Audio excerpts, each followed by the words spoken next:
एक शांत गांव के पास घने जंगल में एक पुराना और खौफनाक ट्री हाउस था। गांव वाले इसे भूतिया ट्री हाउस कहते थे। कहते हैं कि सालों पहले रोहन नाम का एक लड़का अपने सपनों का घर, एक ट्री हाउस बनाने आया था। लेकिन एक तूफानी रात, बिजली की कड़क और हवाओं की चीखों के बीच रोहन रहस्यमय तरीके से गायब हो गया। तब से उस ट्री हाउस में अजीब अजीब घटनाएं होने लगीं। कभी डरावनी आवाजें, कभी झिलमिलाती नीली रोशनी, तो कभी डरावने साए। कोई भी वहां जाने की हिम्मत नहीं करता। लेकिन 3 निडर दोस्त आर्यन, मीरा और कबीर ने तय किया कि वे इस खौफनाक रहस्य को सुलझाकर ही मानेंगे। एक चांदनी रात आर्यन ने एक पुरानी लालटेन और कुछ सामान इकट्ठा किया। उसने अपने दोस्तों से कहा, अगर हम इसे सुलझा लें तो यह सबसे बड़ी कहानी बनेगी। मीरा, जो हमेशा थोड़ा डरपोक रहती थी, डरते हुए बोली, अगर सच में भूत निकला तो क्या करेंगे? कबीर ने उसे चिढ़ाते हुए कहा, अगर भूत निकला तो उससे दोस्ती कर लेंगे। वैसे भी कौन जानता है, शायद उसे हमारी मदद चाहिए।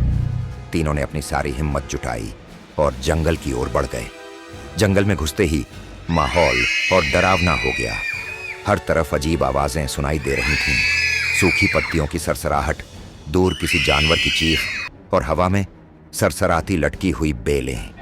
जब वे ट्री हाउस के करीब पहुंचे तो उनके रोंगटे खड़े हो गए।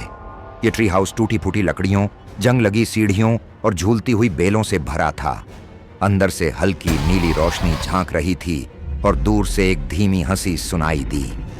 मीरा ने कांपती आवाज में कहा, क्या हमें सच में अंदर जाना चाहिए? आर्यन ने सीढ़ी पकड़ते हुए कहा, हम यहां तक आ गए हैं, अब पीछे हटने का मतलब डर को जीतने देना है। जैसे ही वे अंदर गए, ट्री हाउस के हर कोने में डरावनी सन्नाटे का राज था। तभी एक चमकीली नीली रोशनी पूरे कमरे में फैल गई और रोहन का भूत उनके सामने प्रकट हुआ। उसने अपनी गूंजती आवाज में कहा, डरो मत, मैं तुम्हें नुकसान नहीं पहुंचाऊंगा। मैं यहां सालों से फंसा हुआ हूं। मीरा ने हिम्मत करके पूछा, तुम फंसे क्यों हो? रोहन ने गहरी सांस लेते हुए कहा, मेरे बचपन के खिलौने ही मुझे आजादी दिला सकते हैं। क्या तुम मेरी मदद करोगे? आर्यन ने तुरंत कहा, हम तुम्हारी मदद करेंगे, बस हमें बताओ हमें क्या करना है। रोहन ने उन खिलौनों का पता बताया जो जंगल के अलग अलग हिस्सों में छिपे हुए थे। लेकिन हर खिलौना खतरों से घिरा था। तेज बहती नदी का खेल, एक लाल गेंद नदी के बीचों बीच तैर रही थी।